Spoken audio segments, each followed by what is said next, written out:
Nalgonda 32వ division municipal polling కేంద్రం వద్ద Congress BRS శ్రేణుల మధ్య ఘర్షణతో ఉద్రిక్తత నెలకొంది. పార్టీ నేతల అక్రమ అరెస్టులను నిరసిస్తూ మాజీ ఎమ్మెల్యే కంచర్ల భూపాల్రెడ్డి రోడ్డుపై బైఠాయించారు. బీఆర్ఎస్ ప్రభంజనాన్ని అడ్డుకునేందుకే కాంగ్రెస్ కుట్రలు చేస్తుందని ఆయన ఆరోపిస్తున్న కంచర్ల భూపాల్రెడ్డితో మా ప్రతినిధి Venkatareddy face to face. Polling లో కాంగ్రెస్ బీఆర్ఎస్ పార్టీ మధ్య ఘర్షణ వాతావరణం చోటు చేసుకుంది. నల్గొండ మాజీ ఎమ్మెల్యే కంచర్ల భూపాల్రెడ్డి రోడ్డుపై బైఠాయించి నిరసన చేస్తున్నారు. ప్రస్తుతం వారితో మాట్లాడదాం. దేనికోసం మీరు రోడ్డు మీద నిరసన చేస్తున్నారు?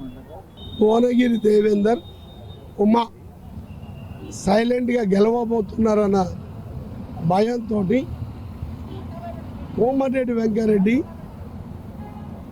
మరి ఆయన మంత్రి హోదాలో ఉండి చిల్లర రాజకీయాలు, చిల్లర వ్యవహారాలు, గుండాయిజం, పోలీసులను అడ్డు పెట్టుకొని బీఆర్ఎస్ పార్టీ వాళ్ళని ఇబ్బంది పెట్టి అరెస్టులు చేయి, తర్వాత పోలింగ్ల బూతుల కాడ బీఆర్ఎస్ పార్టీ నాయకులని, కార్యకర్తలని లాఠీ చార్జ్ చేసుకుంటూ మరి వారి కార్యకర్తలను ఏం ఇబ్బంది పెట్టకుండా వాళ్ళు పోలింగ్ బూతులలో పోయినా వాళ్ళని ఏమనకుండా మా వాళ్ళని మాత్రం 200 మీటర్ల దూరం నుంచి ఇబ్బంది పెడుతున్నటువంటి క్రమం.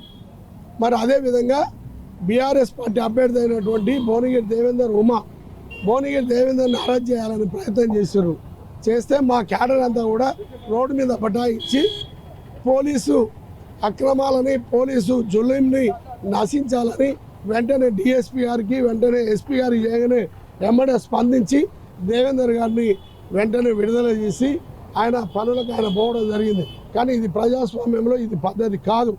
ఈ గుండాయిజం, ఈ రౌడిజం ఎక్కువ కాలం నిలవదు. ఎట్టి పరిస్థితుల్లో ఈ నల్గొండ కోట పైన గులాబీ జెండా ఎగిరేది ఖాయం.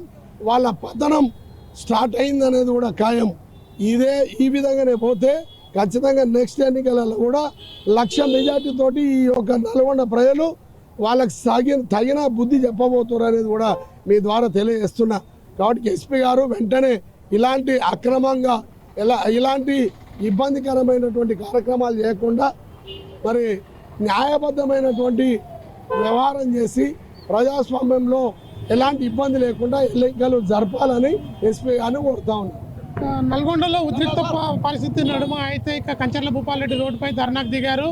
32వ డివిజన్లో కార్పొరేటర్ అభ్యర్థి భర్త దేవేందర్ని పోలీసులు అక్రమంగా అరెస్ట్ చేశారని చెప్పి అధికార పార్టీ దుర్వినియోగం పాల్పడుతుందని చెప్పి రోడ్డుపై బైఠాయించడంతో కొంత ఉద్రిక్త వాతావరణం అయితే కొనసాగుతుంది. నల్గొండలో ఎన్నికల కమిషన్ వెంటనే జోక్యం చేసుకొని ప్రశాంతంగా ఎన్నికలు జరపాలని చెప్పి బీఆర్ఎస్ నేతలు కోరుతున్న పరిస్థితి ఉంది. విజువల్ చేసి మధుతో Venkata Reddy, mega nine TV, Nalgonda municipal corporation.